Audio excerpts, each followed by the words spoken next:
भाई और बहनों, मातृशक्ति को नमन। आज स्टूडियो के अंदर सत्संग कराने, अमृत की वर्षा करने, आनंद की झड़ी लगाने स्वामी कमलेशानंद जी पधारे हैं।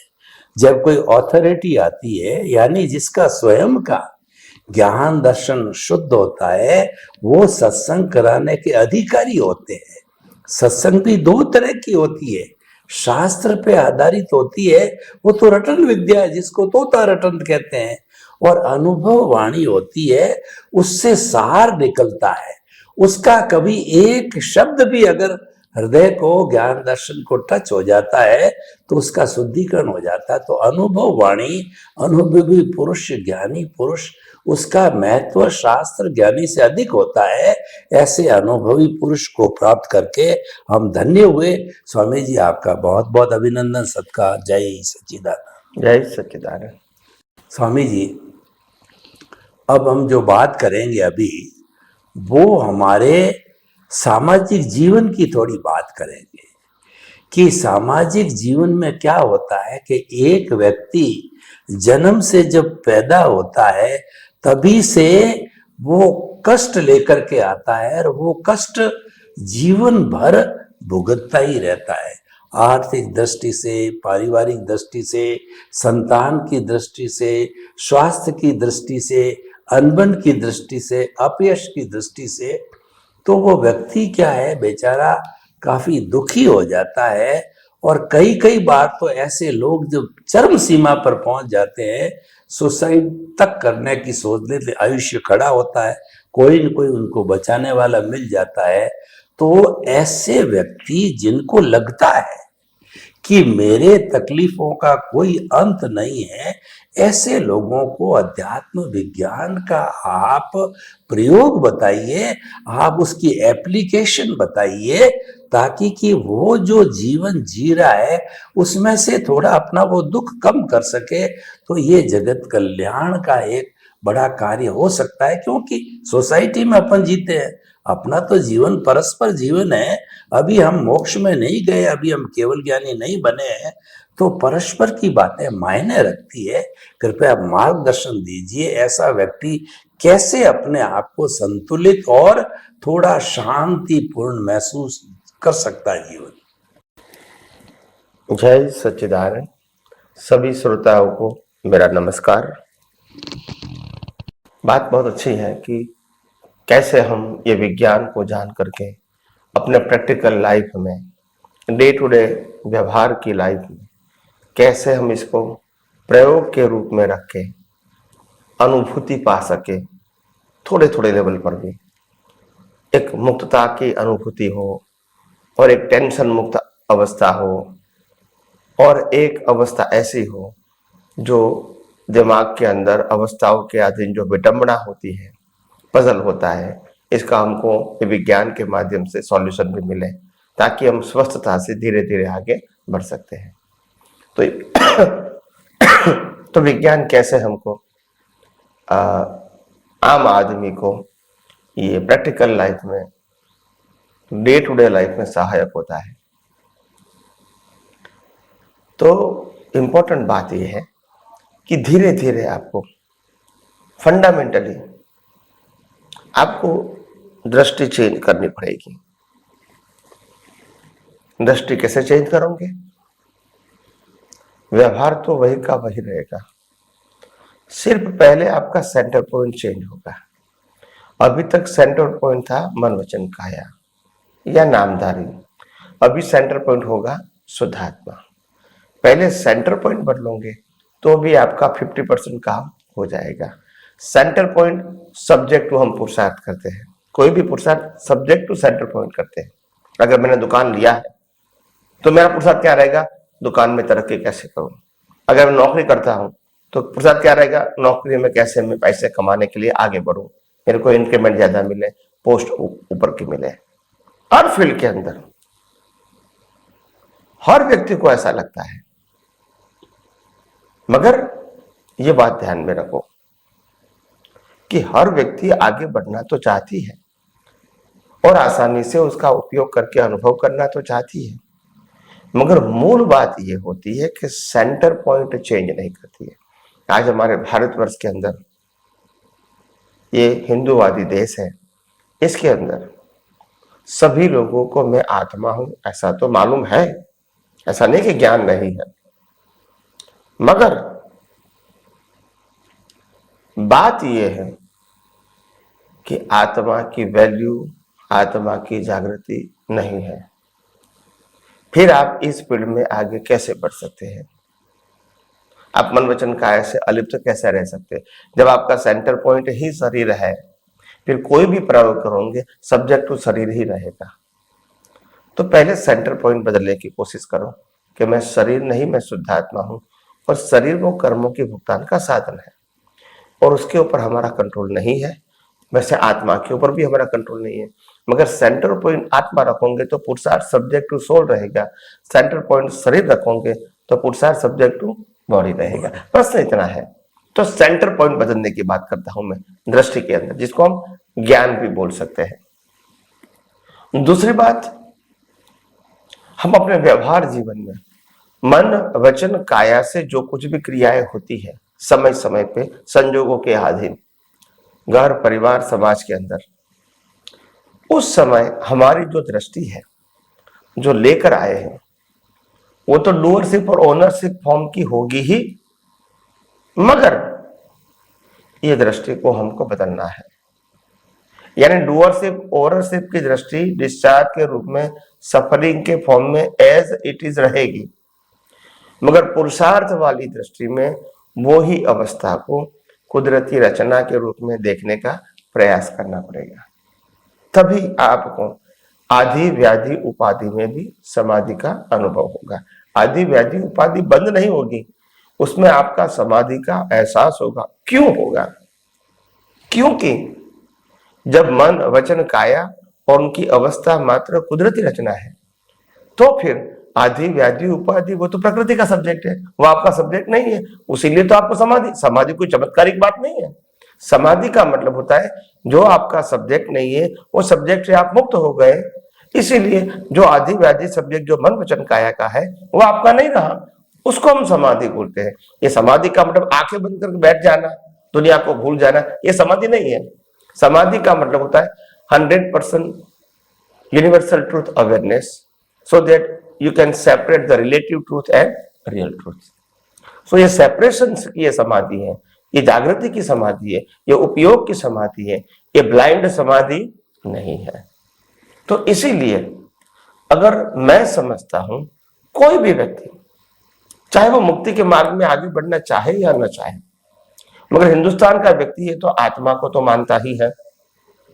तो इसीलिए मैंने सिंपल भाषा में कहा सेंटर पॉइंट आत्मा को बनाओ। भले मोक्ष का सब्जेक्ट छोड़ दो, मगर सेंटर पॉइंट आत्मा को बनाओ, और अपना जो मन वचन काया रूपी शरीर है और मन वचन काया की अवस्थाएं जो निकल रही है, इसको हो सके इतना एज फार एज पॉसिबल कुदरती रचना ही देखने का प्रयोग चालू रखो। ये दोनों प्रयोग है, शुद्धात्मा में लक्ष्य रखना वो भी प्रयोग है और कुदरती रचना देखना वो भी प्रयोग है। ये प्रयोग चालू रखोगे तो मैं समझता हूं आपको ये विज्ञान समझना, विज्ञान का उपयोग करना और धीरे धीरे अनुभव से आत्मसात करके आगे बढ़ना आपके लिए बहुत सरल, सहज और सुगम हो जाएगा। यह कोई डिफिकल्टी है ही नहीं और यहाँ कोई ड्युअलिटी नहीं है, स्ट्रेट फॉरवर्ड मार्ग है। यहाँ कोई गोल गोल नहीं है, ये भी करना है, वो भी करना है, ये नहीं करना है, ये नहीं करना है, कोई सब्जेक्ट ही नहीं है जिसमें कंफ्यूजन है, ऐसी कोई यहाँ बात ही नहीं है। और सबसे बड़ी बात, सनातन सत्य में द्वंद्व नहीं होता है। द्वंद्व का मतलब ड्युअलिटी, अच्छा भी है, बुरा भी है, लाभ भी है, नुकसान भी है, बिगिनिंग भी है, एंड भी है, ऐसा सनातन सत्य में नहीं होता है। तो इसलिए ड्युअलिटी नहीं है तो कंफ्यूजन नहीं है, ड्युअलिटी में ही कंफ्यूजन होता है और ड्युअलिटी में ही व्यू पॉइंट होता है। सनातन सत्य में कंफ्यूजन भी नहीं है और व्यू पॉइंट नहीं है, स्ट्रेट फॉरवर्ड है, प्रिंसिपल, सिद्धांत। तो कहने का मतलब कोई भी व्यक्ति को अगर ये विज्ञान संसारिक जीवन में भी स्वस्थ रहने के लिए और अपना मनोबल को आत्मविश्वास की ओर आगे बढ़ाने के लिए और स्थिर रह के अपना जीवन व्यतीत करने के लिए आत्मविश्वास के साथ प्रेरित करने के लिए और सभी प्रकार की अवस्थाओं की भुगतान से अपनी दृष्टि को मुक्त रखने के लिए ये विज्ञान बहुत बहुत बहुत इंपॉर्टेंट है।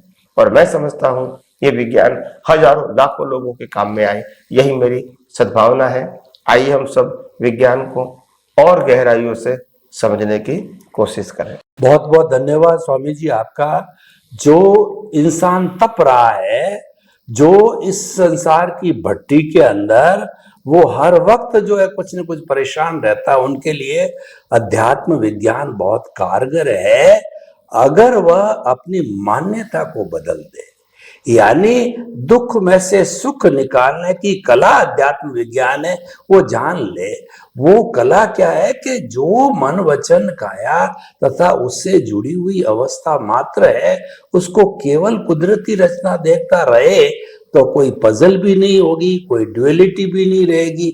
इस सिद्धांत को लेके चल रहेगा तो ऑटोमेटिकली उसको कोई दुख की अनुभूति नहीं रहेगी, क्योंकि उसका लक्ष्य, उसका सेंटर पॉइंट, उसका जो है वो कहना चाहिए अट्रैक्शन का जो जगह हो जाएगी वो आत्मा बन जाएगा। अपने को केंद्र बदलना है, शरीर से केंद्र आत्मा में ले जाना है, ये जागृति है। उसके लिए अध्यात्म विज्ञान बहुत अच्छा कार्य करता है और कितना ही दुखी व्यक्ति हो वो सुख से जीवन यापन कर सकता है। स्वामी जी, अभी हम समाज की चर्चा करें तो समाज में बहुत से अनैतिक कार्य होते हैं, वेश्यावृत्ति, बूचड़ खाने और ये जो शराब खाने बार वगैरह चलती है, अवैध के अंदर जो है वो जहरीली चीजें बनाना, मसालों के अंदर मिलावट करना, देशी शराब बनाना, होता ये सब कुदरत करवाती और अपने अपने कर्मों के अधीन होता नहीं मानते हैं। लेकिन क्योंकि हम सामाजिक प्राणी और हमारे इस अध्यात्म विज्ञान, इस विज्ञान की एप्लीकेशन करनी है समाज के अंदर। सारा रिलेटिव सत्य है पूरा समाज, पर इस अध्यात्म विज्ञान की एप्लीकेशन किए बिना ये अध्यात्म विज्ञान क्या काम का है। तो ऐसे व्यक्ति जो अनैतिक कार्य कर रहे हैं उनको किस रूप के अंदर हम अध्यात्म विज्ञान, किस समय, किस रूप के अंदर और किस तरीके से उनको बतावें, उनको एकांत में ले जाके, तो ताकि कि क्या है कि जो वो कार्य कर रहा है उसका सब्स्टिट्यूट ढूंढ ले, वो अपना जीविकोपार्जन का अन्य रास्ता ढूंढ ले। तो ऐसा हमें पुरुषार्थ अध्यात्म विज्ञान से हो सकता है। कैसे हो सकता है, कृपया ये थोड़ा आप इस पर दृष्टि डालें। देखो, आपका जो मूल प्रश्न है, सेंटर पॉइंट, वो क्या है? समाज सुधार कैसे करें, समाज सुधार। जो अनैतिक कार्य हो रहे हैं, यस, उनको हमारा अध्यात्म विज्ञान कैसे उसमें परिवर्तन ला सकता है, सुधार ला सकता है। Yes yes. सबसे बड़ी बात यह है कि आध्यात्म विज्ञान किसी को गलत कहने के लिए नहीं है। आध्यात्म विज्ञान किसी व्यक्ति को गलत करने की स्वतंत्रता है ऐसा मानता भी नहीं है। और इसीलिए बहुत बुरे विचार वाले भी और बहुत बुरे कार्य करने वाले भी ये आध्यात्म विज्ञान का लाभ लेके अपनी प्रकृति से मुक्त रह के आगे बढ़ सकते हैं। समाज उसको माने या न माने वो अलग सब्जेक्ट है, मगर वो आंतरिक दृष्टि से वो बहुत कुछ ऊपर जा सकते हैं, आगे जा सकते हैं। और यही इसकी विशेषता है। क्योंकि सामान्य तौर से क्या होता है, अगर कोई व्यक्ति समाज में कोई ऐसा काम कर दिया, असामाजिक कार्य कर दिया और समाज की नजरों में आ गया, तो वो समाज की नजरों में वो गिर जाएगा व्यक्ति, और इसीलिए उसको हर जगह पे डिप्रेशन महसूस होगा। लोग उनको इस प्रकार से देखते हैं, ये व्यक्ति ऐसा है, ऐसा है, ऐसा है। और जब लोग इस प्रकार से देखेंगे और व्यवहार भी इस प्रकार से करेंगे तो उनको अच्छा तो नहीं लगेगा, मगर क्या करें, जो होना था वो हो गया, अभी वो ना होना तो होगा नहीं। समाज के लोग ऐसा मानते हैं कि बुरा किया इसीलिए हम इसको उसको बहिष्कार करते हैं, यानी उसके साथ व्यवहार करना नहीं चाहते हैं।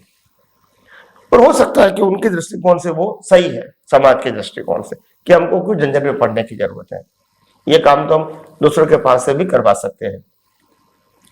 मगर जो व्यक्ति को इस प्रकार की परिस्थिति में आना पड़ा, उस व्यक्ति के लिए विज्ञान जो है वो बहुत इंपॉर्टेंट है, क्योंकि वैसे भी वो फिजिकली कहो, मेंटली कहो, वो डिप्रेशन के वातावरण में आ चुका है बिकॉज ऑफ हिज एक्टिविटीज।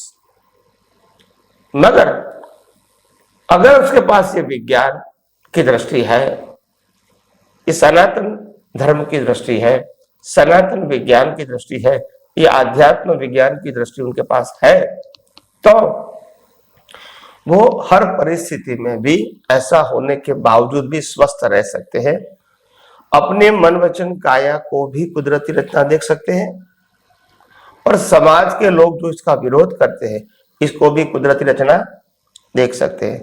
इसके आधार से उसका मन या ज्ञान दर्शन विचलित नहीं होगा।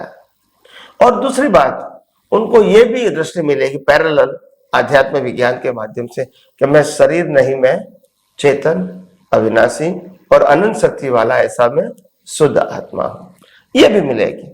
तो ये दोनों दृष्टि से उनको एनकरेज मिलेगा, लिफ्ट होगा, उसको उसका ज्ञान दर्शन लिफ्ट होगा, और कोई अवस्था उसको पकड़ नहीं सकेगी। अवस्था आएगी चली जाएगी, मगर ज्ञान दर्शन उसको सेपरेट रख के आगे ले जाएगा, वो स्टक नहीं होंगे वहां। तो इसीलिए हमने कहा कि हम अपने जीवन में ये विज्ञान अच्छे व्यक्ति, बुरे व्यक्ति, मध्यम वर्ग के व्यक्ति, जिसको मोक्ष में जाना है या नहीं जाना है, सभी व्यक्तियों के लिए ये विज्ञान बहुत हेल्पफुल है और हेल्पफुल रहेगा। कोई भी फील्ड के व्यक्ति को ये विज्ञान, सामाजिक व्यक्ति है, धार्मिक व्यक्ति है, आध्यात्मिक व्यक्ति है, प्रोफेशनल वाले व्यक्ति है, पॉलिटिकल व्यक्ति है, फिल्म इंडस्ट्री से जुड़ी है, बिजनेस और नौकरी करता है, सभी व्यक्तियों के लिए ये विज्ञान की दृष्टि बहुत ही उपयोगी और उपकारी रहेगी। मैं समझता हूं इन बातों के माध्यम से शायद आपको समझ में आ गया होगा कि अगर मोक्ष में जाना या न जाना है, फिर भी हमारे सामाजिक लाइफ में भी ये विज्ञान की दृष्टि या अध्यात्म विज्ञान की दृष्टि हमको बहुत कुछ हेल्पफुल हो सकता है। तो आइए हम सब यही विज्ञान को और गौर दृष्टि से आगे जाके समझने की कोशिश करेंगे और अपने जीवन को मंगलमय बनाएंगे। स्वामी जी, आपका बहुत बहुत धन्यवाद। ये हमारा अध्यात्म विज्ञान है, ये सनातन सिद्धांत प्रिंसिपल के ऊपर आधारित है, और प्रिंसिपल जो होता है जब वो लागू हो जाता है तो एक तराजू है, वो एक न्याय का काम करता है। तो उसके अंदर उस तराजू पे हर एक को तोलना पड़ता है, चाहे सनातन हो चाहे रिलेटिव सत्य। तो ऑटोमेटिकली जो रिलेटिव सत्य उस तराजू पर आएगा तो धीरे धीरे वह रिलेटिव से रियल में बदलता चला जाएगा। यानी कोई भी किसी तरह का अनैतिक कार्य कर रहा है और उसको मन वचन काया तथा उससे जुड़ी हुई हर अवस्था मात्र कुदरती रचना है, और मैं मन वचन काया से मुक्त ऐसा शुद्ध आत्मा हूं, जब ये उसके विजन में फिट हो जाएगा तब उसको घृणा महसूस होने लगेगी। मैं ऐसा अनैतिक कार्य कर रहा हूं, मेरा इतना ज्ञान दर्शन बढ़िया है और ऐसा अनैतिक कार्य है, तो ऑटोमेटिकली जो संजोग भी धीरे धीरे फेवरेबल खत्म होते जाएंगे और वह एक अच्छे इंसान के रूप में आता जाएगा। ये ज्ञान दर्शन काम करेगा। स्वामी जी, आपका बहुत बहुत धन्यवाद। स्वामी जी, हमारा सामाजिकता से जुड़ा हुआ ये सत्र है, उसके अंदर हम सेंट्रल जेल में जाते हैं। कई बार मैं भी गया हूँ, बहुत बार गया हूँ, और वहां पर परीक्षा ध्यान के प्रयोग कराए, क्योंकि जो जेलर लोग होते हैं वो परिचित होते हैं हम लोगों से, या जो कोई भी अपना अपना परिचय होता है, क्योंकि वहां पे तो इंसान ही रहते हैं। तो वहां पे जो ध्यान के प्रयोग कराए जाते हैं, अच्छी बातें बताई जाती है, तो जो लोग जो वहां पे प्रायश्चित लोगों का होता है या बदलाव आता है, चाहे दृष्टि का बदलाव करो, आना चालू हो जाता है उसको देख करके, और वह अपने आप में एक परिवर्तन चेंज करते हैं। तो हम किस तरीके से अध्यात्म विज्ञान, हमको जेल में जेलर ने बुलाया, आप अध्यात्म विज्ञानी हो, इनको कंसोलेशन देने के लिए, कोई उनके जो है कहना चाहिए कि उनको कोई कम कराने के लिए सजा या वो नहीं है, क्योंकि वो मानव है। मानव को अपना परिचय कराना, उसकी आत्मा का परिचय कराने के लिए आत्मविज्ञानी को बुलाया जाता है। तो वहां किस तरीके से हमारे अध्यात्म विज्ञान का प्रस्तुति होना चाहिए, प्रश्न में अगले जो है सत्र के अंदर कैरी फॉरवर्ड करूंगा, अगले एपिसोड के अंदर। लेकिन कुल मिलाकर के स्वामी जी आपका बहुत धन्यवाद, आपके प्रति कृतज्ञता कि जो हमारा ये प्रिंसिपल है उस पर सनातन सत्य सिद्धांत पे आधारित है। सिद्धांत भूत भविष्य वर्तमान आदि अनादि काल में कोई परिवर्तन नहीं होता। जैसे आत्मा अजर अमर है, उससे जुड़ा हुआ सिद्धांत भी अजर अमर है। स्वामी जी इस सत्य को देने के लिए, सनातन सत्य को, आपके प्रति बहुत कृतज्ञता, साधुवाद। जय सच्चिदानंद। जय सच्चिदानंद।